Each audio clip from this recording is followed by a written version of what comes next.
guys এটা আমার new blog শুরু করেছি ব্লগের ব্লগের প্রথমে আমি তোমাদের একটা কথাই বলবো আমার সেই স্কুলের 10,000 টাকা ঢুকেছে এইটা তো আমার মা জানে না আমি এখন মার বলবো একটা ফোন কিনবো একটা প্রেম করব এখন তো করবো না মার বলবো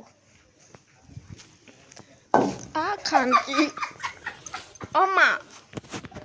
মা কই ও মা 10,000 টাকা ঢুকিছে না সে আমার যে মজা হচ্ছে মা তোমার আমি কি বলবো ও মা সে 10,000 টাকা ঢুকিছে না ওই টাকা দিয়ে একটা ফোন কিনবো অত ফোন কিনতে হবে না বাবা ও বা আব্বু ও আব্বু পুঙাটা সরাও একটু কথা বলবো ও মা সরো ভিডিও হচ্ছে তুমি বাবার গার উপর পা সরাও